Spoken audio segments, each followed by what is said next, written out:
This episode is brought to you by LifeLock. It's tax season, and we're all a bit tired of numbers. But here's one you need to hear. $16.5 billion. That's how much the IRS flagged for possible identity fraud last year. Now here's a good number. 100 million. That's how many data points LifeLock monitors every second. If your identity is stolen, they'll fix it. Guaranteed. Save up to 40% your first year at LifeLock.com/podcast. Terms apply.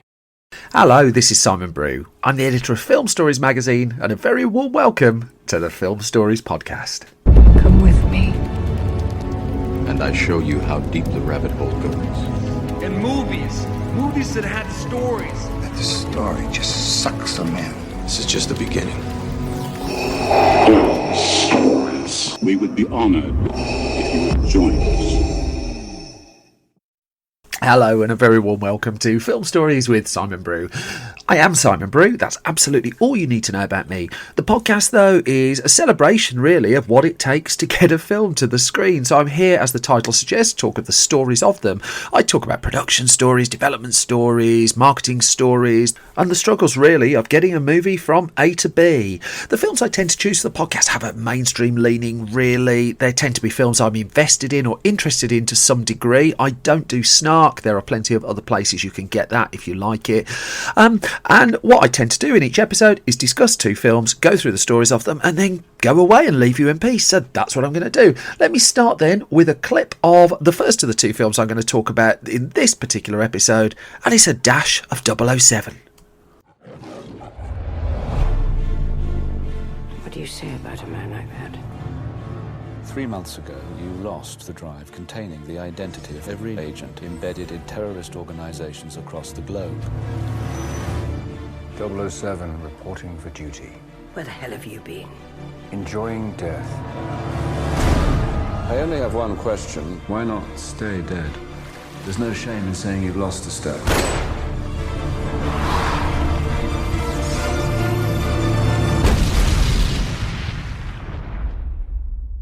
That, then, is a snippet of the trailer of 2012's Skyfall, directed by Sam Mendes. Writing credits for this one were written by Neil Purvis, Robert Wade and John Logan, of course based on characters created by Ian Fleming.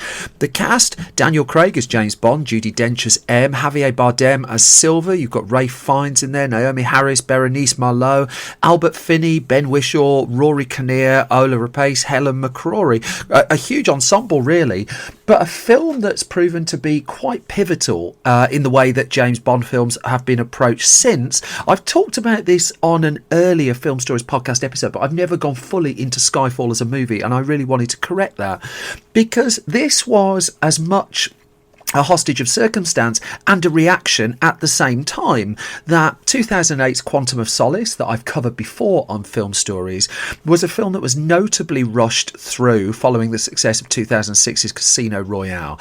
So Quantum of Solace was Craig's second Bond movie. It was caught up in the writer's strike that was going on at the time, which meant that the script was never really fully refined, and the film was rushed to the screen. And whilst it was a commercial success, it's generally the least liked to the Daniel Craig movies, and it's one of, I'd suggest, the least liked James Bond films as well. So there was a plan, because it only followed Casino Royale by, 2.5 years.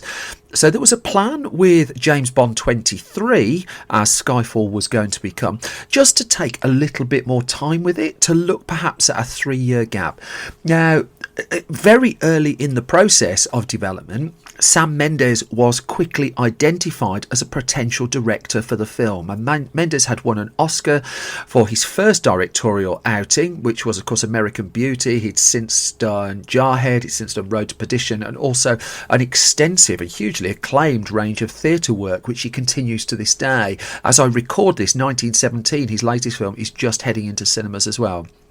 So, in the early stages of development, it was known in the lead up to Quantum of Solace's release that another James Bond film was going into development, of course. And at that point, before the reaction to Quantum of Solace had been monitored, there was initial talk about turning James Bond 23 into a trilogy closer, that because Quantum of Solace followed directly on from Casino Royale, the next film could follow on from Quantum of Solace. But the mixed critical response didn't really help there. and ultimately Eon Productions decided to head off in a different direction, although circumstances again would put a few spanners in the works. I'm coming to those. Now, one of the early rumours of which way they would go was they'd adapt one of the more recent James Bond novels from Jeffrey Deaver, and Carte Blanche was identified as the one that the rumour mill said they were going to zero in on. Unusually, Eon Productions actually officially denied this in August of 2011, but the story's already jumped forward a couple of years, so I'm just going to come back a little bit.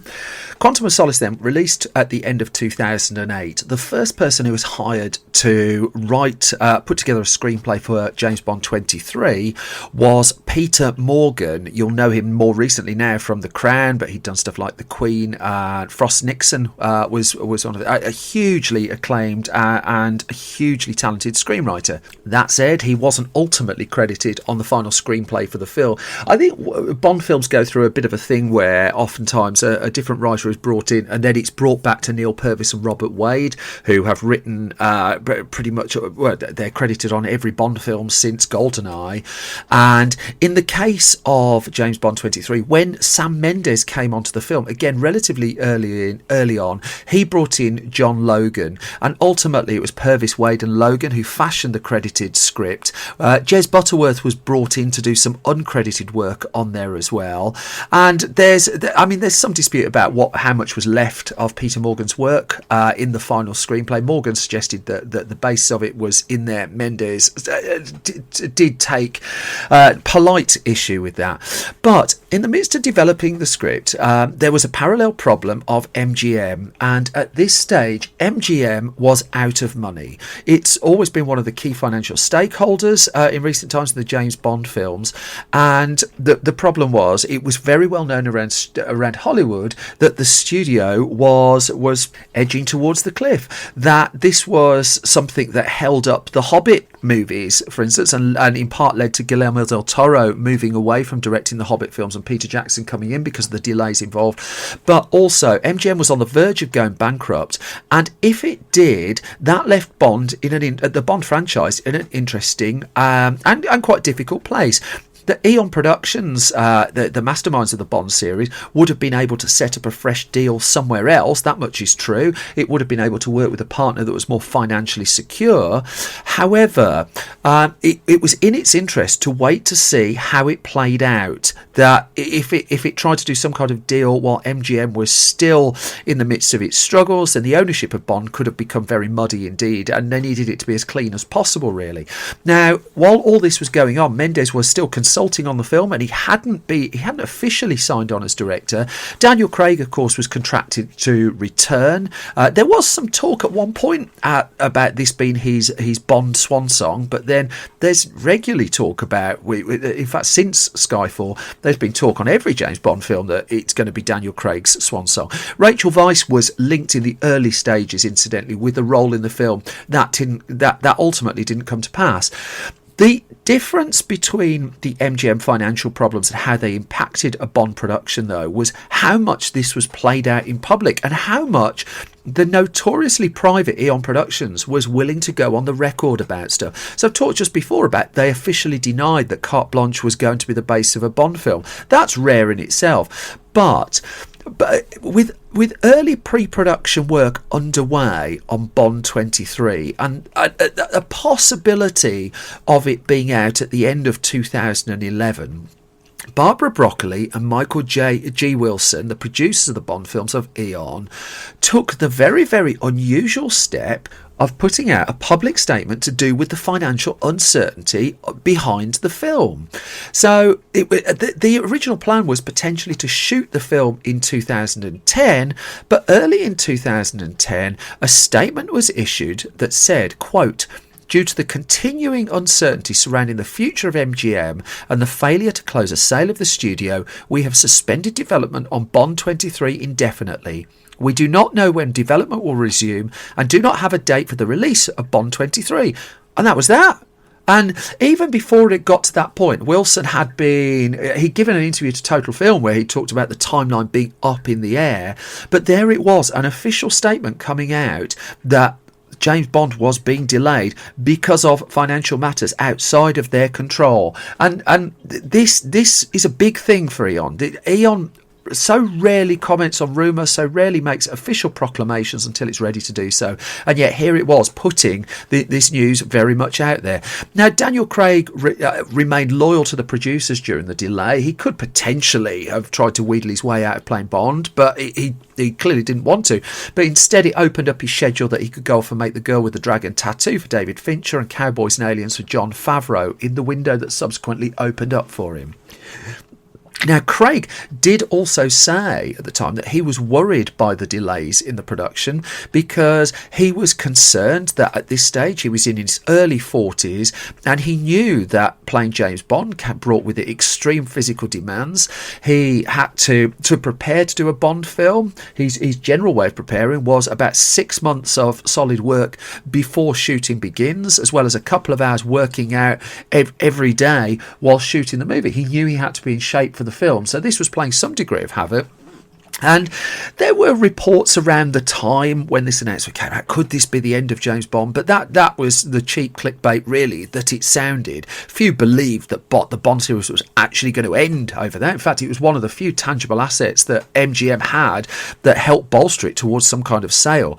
But there was, in the background of this, a real pressure to have a film in cinemas at least in 2012, because 2012 marked the 50th anniversary of the official James Bond movie series, and it was too good an opportunity not to have a film out to tie into that.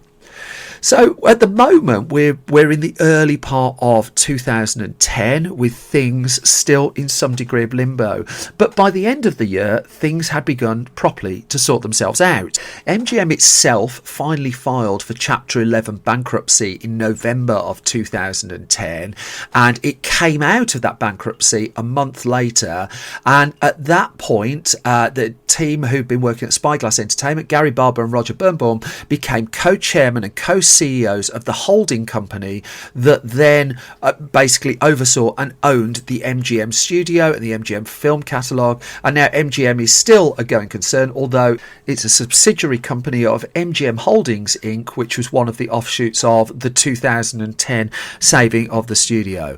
But it was clear by going into bankruptcy protection then coming out that there was a plan in place to actually save and give the studio a future.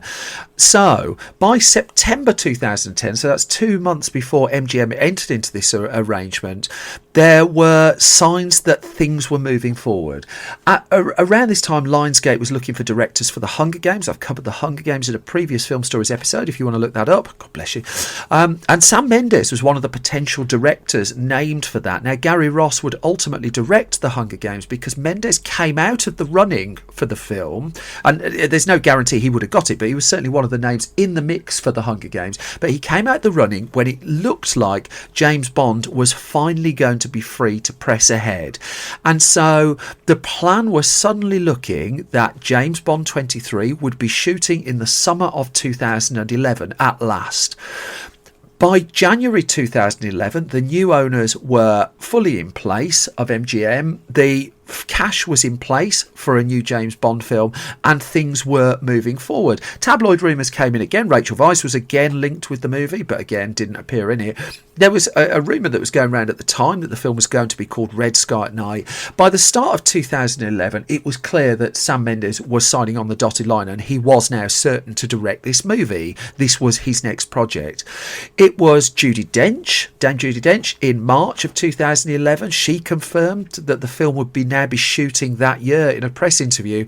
The official announcement was still a couple of months off because before that, in April 2011, a missing part of the financial jigsaw came into place when Sony Pictures re-signed its deal to distribute the next James Bond film. It had distributed Casino Royale, it distributed Quantum of Solace, and held the cinema release rights to those films. Notably, 20th Century Fox has the home entertainment rights, so technically they're under Disney's purview at the moment. Sony, though, for James Bond 23, would also co-finance the film as part of the deal, and the deal also covered James Bond 24, so the security of the next 2 James Bond films was done in one deal there. Paramount had been in talks to take on Skyfall, but it walked away over the level of distribution fee that it'd be able to take from it. One of the things that was notable about Spectre, the subsequent James Bond film that came out in 2015, again, I've done a Film Stories episode on this, was that Sony stumped up a lot of the budget, but because it only got theatrical revenues, it barely broke even on a movie that grossed, about just shy of $900 million worldwide. With Skyfall, it came out of it a bit better, but then Skyfall was a cheaper film to make, and it was one that also grossed more cash. Coming to that shortly. So eventually, finally, things were pressing ahead. So on June the 1st, 2011, a release date was finally announced for James Bond 23. No title at this stage, but the release date was going to be Friday the 26th of October 2012. It would be out in time for the 50th anniversary of James Bond on the big screen. Ultimately, the title, God, this is such a lovely 2011 story, this. The title of the film was revealed in October 2011 by people searching for what domain names were being registered. You can't really do that so much anymore now. Studios are far more savvy with the game, but back in 2011, searching for new domain name registrations was a surefire way to get a lead on what a film's title was going to be. So lots of domain names based around the name Skyfall were registered, and so up went the website stories. I think I probably wrote one myself back then. And the title was formally announced in November 2011. But it wasn't just the reveal of the title. This was a statement of intent press conference where the stars of the film came out. The cast was confirmed at the press conference, and it was covered globally. It was a huge global announcement that was streamed around the world. This is where we learnt that Javier Bardem was going to come in to play the villain of the film. There had been real speculation that Kevin Spacey was in the running for that role, actually, because Spacey had worked with Sam Mendes on American Beauty and picked up a Best Actor gong for it. It feels like a bullet very much dodged that he didn't get the part. Mendes, in the end, heavily pushed for Javier Bardem to take on the role, seeing the character as having a little bit of a Julian Assange tinge to him as well. Now, in the midst of it all, there was real speculation that Sean Connery would be invited back for a cameo in the movie to take on the role of Kincaid, who appears towards the end of the film. No spoilers, that's all you're getting. Kincaid was ultimately played by Albert Finney, but Connery was legitimately considered. This wasn't just a bit of internet clickbait. There were conversations about bringing Connery in for a cameo to mark the 50th anniversary of Bond on the big screen. But the feeling, rightly, I'd suggest, was that the presence of Connery in the film, in a non-James Bond role as well, would really overshadow it and would take the emphasis away from the last act of the movie. And thus, Albert Finney signed on to take the role. Now, this was a tricky shoot. This whole production was a tricky one because even though the financial matters had been resolved, Skyfall was going to be a slightly more contained James Bond production. That the finances behind it weren't as rich as originally had been intended, and the production to a degree had to be curtailed, which is why Skyfall is primarily set in the UK. That this wasn't going to be a globe-trotting Bond in quite the same way as before. Now, of course, it did shoot overseas. I'll come to that in a second. But there are lots of moments in the film that look like they're overseas that were actually shot in the UK. So there are moments in the film that look like they're shot in Shanghai, and there's a swimming pool, for instance, in the Shanghai sequences, and that's actually a pool in a Virgin Active gym in the UK, in London. Ascot Racecourse doubled up at one point for Shanghai Airport. Even the remote island that is visited in the film, there's a lot of CG and set work that's going on in there, on top of some of the location filming that was also done. There were overseas sequences, certainly, not least the incredible opening sequence to the movie. Now, this took place, the filming started on Skyfall, I should note, on the 7th of November 2011, and initially the filming was set all around the UK. But in March of 2012, the production upsticks to Turkey for 3 months of solid filming there, which is primarily for that opening train sequence in the movie, which was was a hugely intense and difficult sequence to shoot, and the longest sequence in terms of time taken to get in the can for the entire film. That said, the third act was no easy ride either, and going as spoiler light as possible, the finale of Skyfall is set in and around an estate, and that actual estate was built as a full-scale model in the end, to give Mendes and his team the flexibility that they needed. Even though it's in the film cited in Scotland, actually that model was built on Hankley Common in Surrey. Apparently, I didn't know that. I found that out while I was researching this. But they did construct it specifically for the movie. Filming also moved to China and Japan, and it wrapped up in May 2012. The actual production came in 5 days ahead of schedule, although there's some post-production CG work that needed to be done on this. Not just on the aforementioned island sequence, but also adding post-production explosions and stuff, where traditionally, I mean, you look at Spectre, they have, I think, the biggest explosion, on practical on-screen explosion in film. In this particular case, one of the major explosions in the movie is added in post-production. I think it's fairly obvious it is as well, although not really to the detriment of the movie. Now, Skyfall was in the can then for May 2012, but what a race against time was ahead of the production. The editor, Stuart Baird, assisted by Kate Baird, had really about four and a half months to put together the final cut of the movie, fully mixed and ready to go. Now, contrasting with Spectre again, I do think it's worth the contrast. The production on Spectre was even more up against the clock. They had 3 months to put their final edit of that together, but still four and a half months for a huge action thriller such as Skyfall was not really much time at all, and it was a real race against the clock to get this one locked down. I've used this anecdote before, but I think it's worth noting that when Mad Max Fury Road headed to the editing room, it took 2-3 months just to sort through all the footage, to catalogue it, to work out what they had. In the case of Skyfall, they had four and a half months to deliver the finished version of the film once production had finished on the movie. Now, of course, they edited it on the go as well, and the fact that the production was based in the UK and had its Pinewood home meant that for the most part they were never that far away from the editing room, and of course remote technology was used, although not to the extent it was in Spectre, just so Mendes could keep an eye on how things were going and make sure that the edit was coming along properly. But still, I contend that's a ridiculously short amount of time, and I also think it's one of those things you can kind of tell when a film's running time goes on a little bit longer than you would necessarily expect. I mean, Skyfall is the second or third longest Bond film, that there wasn't really the time in the edit suite just to find 5 minutes to take out. I'm not suggesting that Skyfall is particularly bloated or anything like that. It's just that in days of old, films would have a year in the edit room, and I think there's a correlation between the fact that editing time has contracted and film running times has increased. Anyway, the story of Skyfall was about to have a really happy ending for all concerned. The film ultimately premiered on October the 23rd at Leicester Square in the UK. This is 2012. Its formal UK release would be 3 days later. It would follow in America a week or two behind that, and it was quickly on its way to becoming the biggest Bond ever in terms of commercials, in terms of just sheer box office.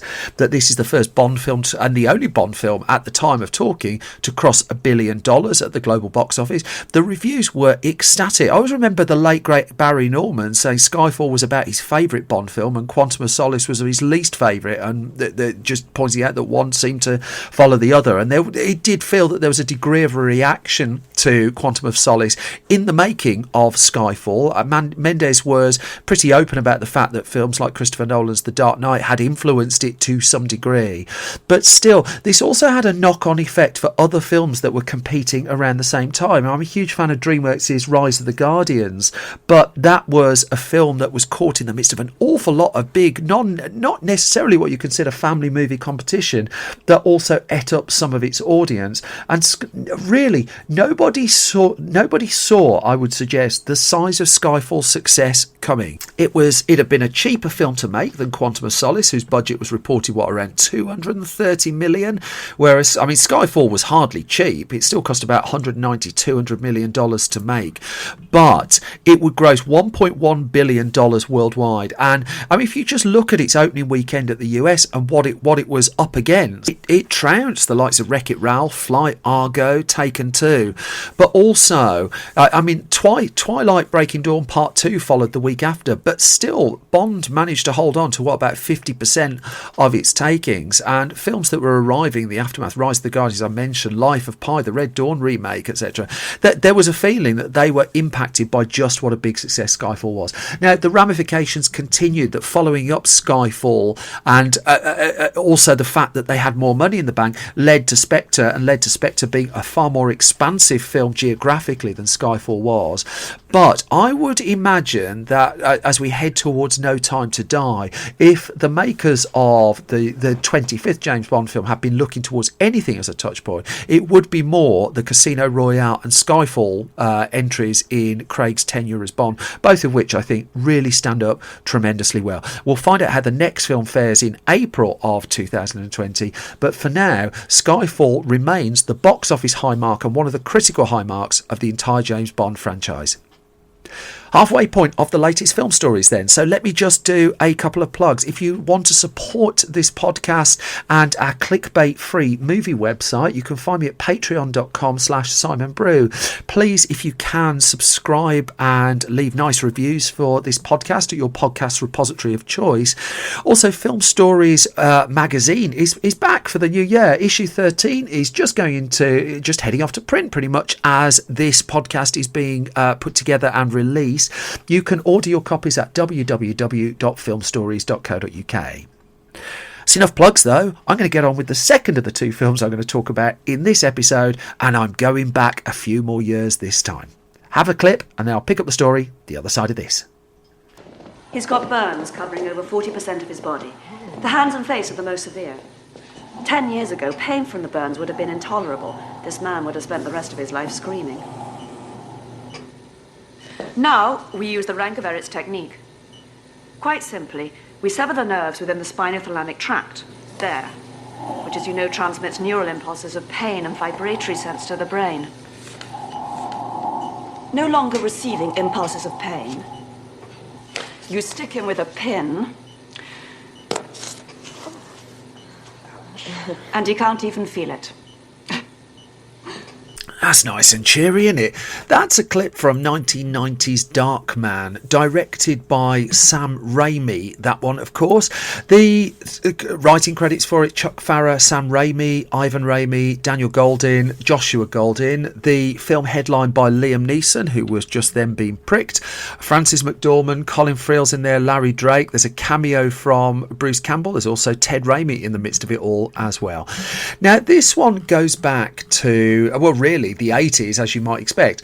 That by this stage Sam Raimi was established really as a man of horror off the back of his two Evil Dead movies. He'd also done Crime Wave by this point, as well as a lot of short films as well, but he was far from regarded as the huge blockbuster director we perhaps know him as today off the back of his Spider-Man trilogy, but he was looking to build towards doing something slightly different, and he'd been toying for a little while with a comic book movie in the 80s, at a time when, let's be blunt about it, comic book movies weren't really a thing. That Warner Brothers had success with Superman and Superman 2, but Superman 3 and Superman 4 hadn't quite gone to plan. At the point Raimi was developing his ideas, Tim Burton's 1989 Batman movie was still ahead of us, although it would be released before Darkman. And so if anything, Superman remained the touch point of note for movie executives. Raimi was intrigued by two properties that he tried to get the rights to make. He tried to get Batman and failed, but he also tried to get The Shadow, which is a film I'll come to in a future Film Stories podcast, because he really wanted to do something based on that, and ultimately the Darkman film that he would make would have The Shadow as some degree of template to it. He failed to get the rights to The Shadow. That would go on to become a film in the mid-90s with Alec Baldwin in the lead role. So in the end, he decided to write a short story of his own that would pay homage to the Universal era 1930s horror films that he loved, but also would have a comic book superhero tinge to it as he wrote and developed the story more and more. He would turn his short story into a 40-page treatment in the end, and he centred the story on the character of Peyton Westlake, a skin researcher who, assumed dead after an attack on his lab, tries the experimental skin that he's been working on that lasts for 99 minutes before it starts to fall apart. But as a consequence, he can use this skin technique to take the identity of his attackers and can go off and seek revenge. I mean, it was quite a hard-edged film as it happened in the end. But Raimi had existed in the independent sector, and he gave interviews around the time of Darkman's release that were fairly open about the fact that he'd never done a film that had made any money. But conversely, Evil Dead had been championed by Stephen King, and his name was bubbling up in Hollywood, and certainly had the notice of the studios. He certainly had the notice of Universal, because he took the idea for his story to that studio. Universal was suitably interested as well, and it entered into what's known as a negative pickup deal with Raimi, and this is defined as a contract entered into by an independent producer and a movie studio, with the studio agreeing to pick up the movie from the producer at a certain date and for a fixed sum. Under the terms of a negative pickup deal, there is flexibility on whether the studio picks up the full cost of the film or not, and that in turn affects the divvying up of the profits. For the purposes of this, I do think Universal ultimately funded Darkman.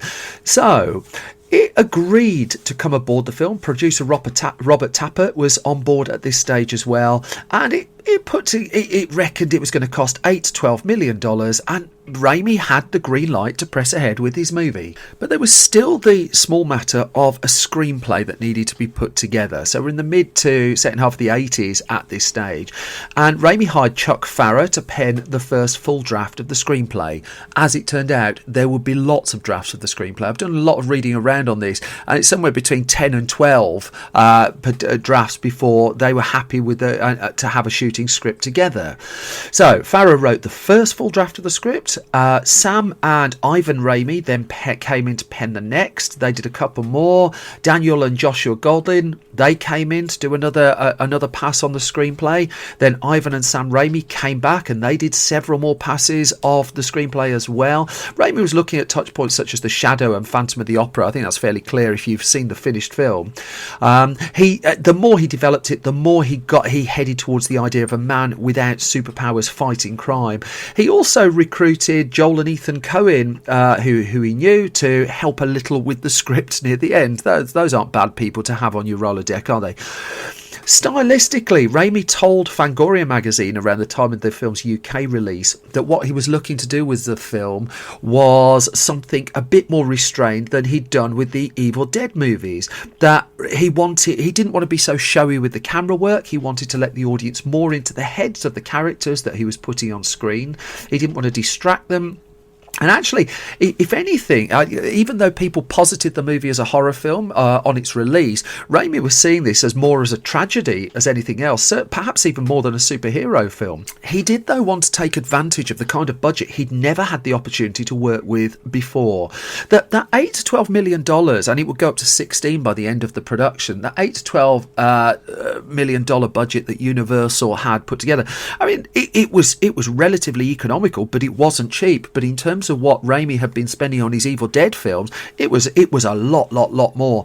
And as a consequence, there were things he could do that he hadn't been able to do before. So he managed to get in professional stunt team. Helicopters were hired. He was able to build a proper laboratory set for the character Westlake in the movie.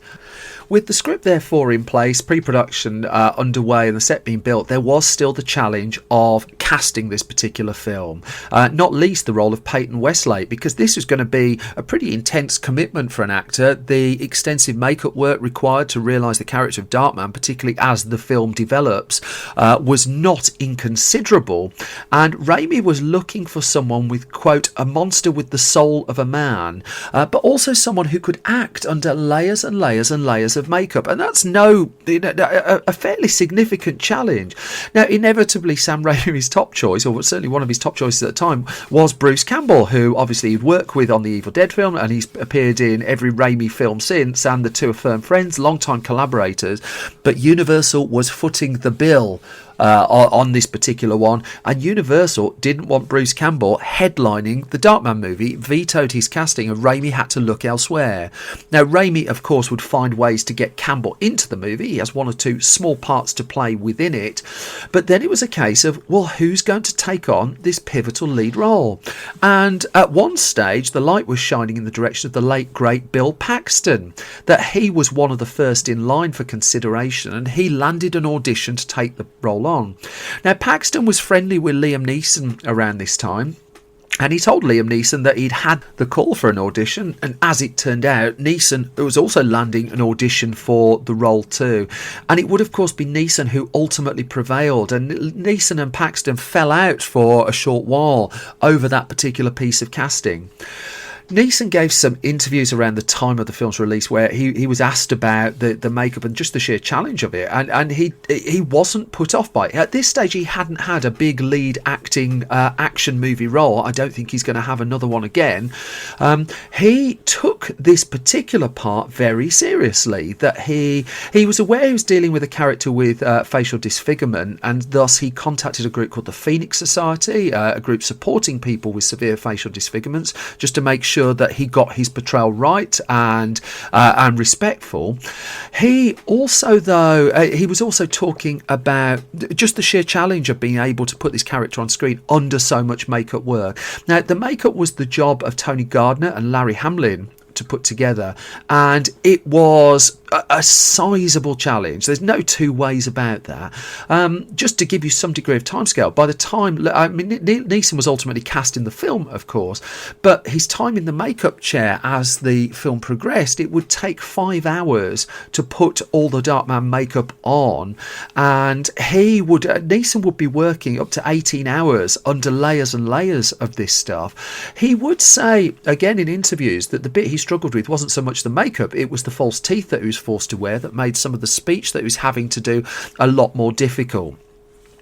In terms of the rest of the casting of the movie, how's this for a case of how Hollywood could have been very different?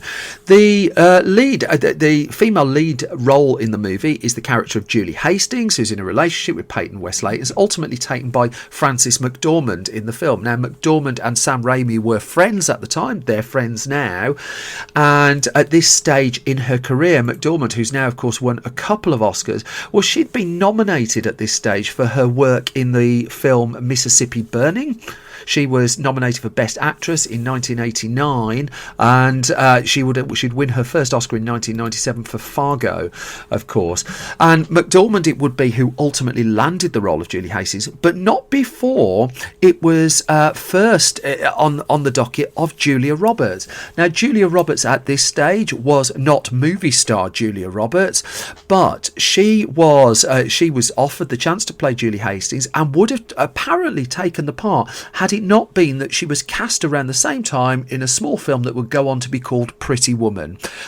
Just imagine if she'd taken the other path there. Pretty Woman, of course, would go on to be a gigantic hit. Other people who were linked with the role of Julie Hastings, well, Demi Moore was in the running at one stage. Bridget Fonda apparently had a meeting or was tested for the role.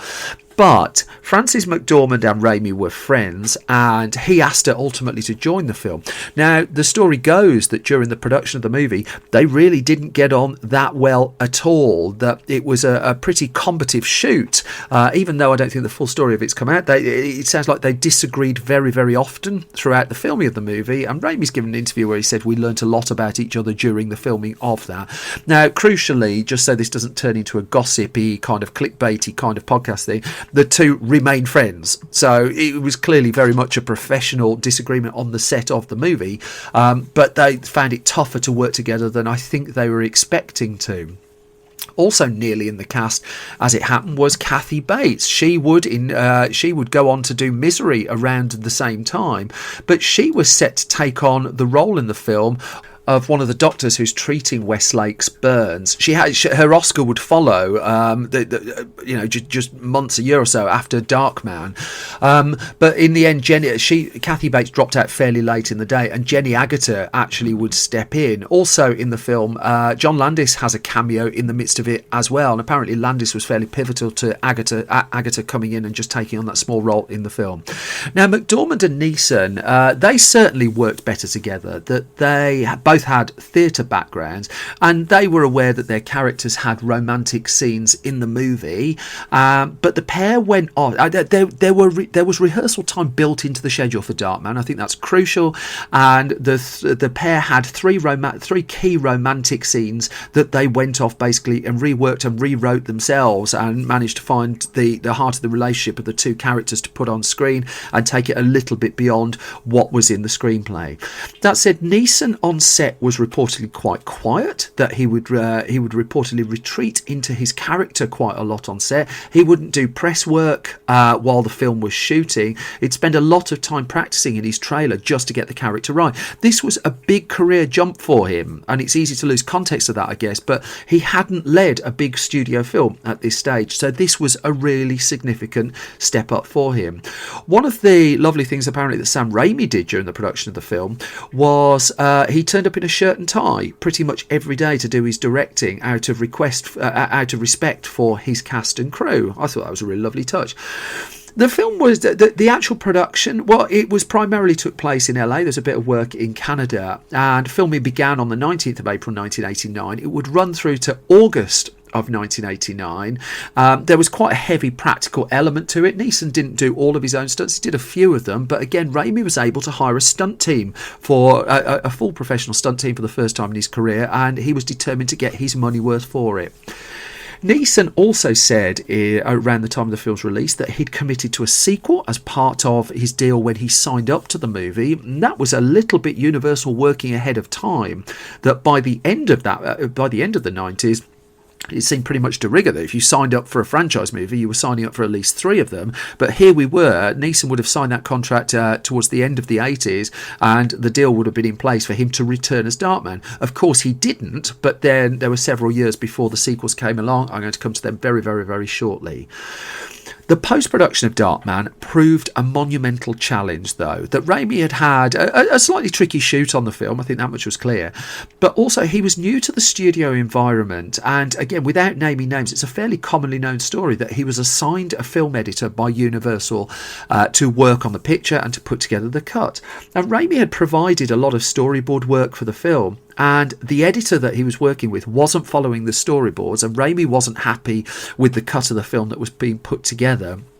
And ultimately, as the story goes, the editor in question had a nervous breakdown. It's a horrible story, and he departed the movie, and he's not the final credited editor on the film. Film editing is in fact credited to Bud S. Smith and David Stiven on this one. But the post-production problems were going to continue when it actually came to test screenings, and again, Raimi was in a whole new environment here. Evil Dead films, the luxury of test screenings just wasn't there, but this was a studio movie. Universal put on a first test screening of the film, and it sounded pretty disastrous. That the film's downbeat finale played very, very badly with the test audiences. There was lots of laughing where they shouldn't have been laughing, and apparently some of the cards that came back to the studio were had people declaring it was one of the worst films they'd ever seen. It was terrible, and at that particular moment in time, it really looked like Darkman was in some degree of trouble. Now, further test screenings were organised, and more and more of the film was coming together, and apparently one of the pivotal moments was Danny Elfman's score being added to the film. Now, we're into 1990 now, and Elfman had, of course, written the Batman score for Tim Burton in 1989. His score was credited with helping lift Darkman and really helping that final cut come together, and the test screenings gradually improved. It was still a relatively small film on the Universal docket, though, and so it couldn't lash out the kind of money that Warner Brothers had spent promoting Batman the year before, or even that Disney was spending promoting Dick Tracy, covered in a previous podcast, in the summer of 1990. It had a late summer release earmarked for Darkman, and whilst we now think an August release isn't a film necessarily being dumped into the back end of the release release schedule, given that so many films have come out in August and hit big. Back in 1990, that was very much the case, that it wasn't where a film with any degree of commercial expectation was really positioned. Nonetheless, Universal did some very smart early marketing based around Who is Darkman? That was running months ahead of the film's release. Again, unusual for such a modestly costed production, but the marketing of Darkman really proved to be something of a triumph, and it did raise the awareness of the film. And so by the time the movie landed in cinemas on October the 24th, 1990, first of all, the reviews were quite good. I think it's worth noting that whilst the critical reception wasn't necessarily saying go and have lots of Oscars, the response to it was really quite positive. And also, it wasn't commonplace to have a superhero comic book, any kind of hero movie around at that time. Even though Dick Tracy had come out, Batman had come out, they were exceptions. And to give you an idea of what Darkman was up against, here are the films that were in the top 10 on the day it was released in America. The weekend it was released. So Darkman actually topped the box office with $8 million, a real result for Universal. That $8 million, a huge amount of money for a film like this, particularly at that time. Second place was Ghost. Third was Arachnophobia. Disney re-released The Jungle Book, that got fourth. Flatliners at fifth. Presumed Innocent with Harrison Ford at sixth. The Freshman at seven. Mo Better Blues and Spike Lee at eight.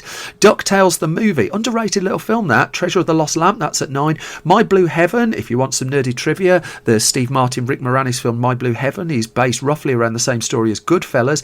That was at 10. So Darkman really was standing out a little bit from those films, and its return ultimately would be a worldwide. It did $33 million in the US, a real surprise hit, and worldwide it would add another $15 million. $48 million was ultimately banked, and that was a really smart return for the film. And Raimi had a little bit of a hit on his hands, and also that started to pave the way towards him getting the Spider-Man directing gig that would follow just over a decade later. He would follow Darkman up with Army of Darkness, The Quick and the Dead, A Simple Plan, For Love of the Game and The Gift before he got to Spider-Man, but the building blocks were clearly there in Darkman. There were sequels, I should note that, but they were Universal's first live-action direct-to-video sequels. I mean, this predated the DVD era as well. Unusually as well, Darkman 2, The Return of Durant, and Darkman 3, Darkman Die, crikey, I'm not cutting that in, I'll leave my stumble in. They were actually shot at the same time, but released in the wrong order. The film that became Darkman 3 was supposed to be Darkman 2, and the film that was supposed to be Darkman 2 became Darkman 3. And if you watch the two films, they're a little bit of a muddle. The only person who returned for them was Larry Drake. The rest of the cast had moved on. Raimi had moved on. There were other things happening. But I would say this, if you've not dug out Darkman and had a look at it, I really think it's a really smart, a really good early 90s superhero film. And it's got a much darker edge. We look now at superhero films having an R rating to them. Raimi, not for the first time, got to this ground before lots of other people. It does leave me wondering what Raimi would have made of The Shadow, and he did try and resurrect a Shadow project in the 2000s that came to nothing. But the fact that The Shadow didn't happen, and the fact that his Batman film didn't happen, ultimately led to Darkman. I don't think that's a bad thing. Which brings us to the end of the latest episode of Film Stories. Thank you as always for listening. You can find me on Twitter at Simon Brew. You can find the entire Film Stories project on Twitter at Film Stories Pod. You can come and see me live. I've got two shows coming up in Birmingham at the Midlands Arts Centre in January and February, where it's going to be 90 minutes of movie geekdom and me nattering and special guests. So please join me for that. More details at the Film Stories website. You can find it at www.filmstories.co.uk. We have a whole host of video exclusive film stories that we're running now. You can find those at youtube.com/film stories. We're on facebook.com/film stories online. And over the coming weeks too, I'm about to start work on issue 3 of Film Stories Junior magazine, but I've waffled on so long on this particular podcast, I want to bring it to an end. So if you want to find details on that, do take a look at filmstories.co.uk. Thank you as always for your support. Thank you for listening. Thank you for letting me bore you to death, and I will be back with you soon with a whole other bunch of film stories. You all take care. Bye bye.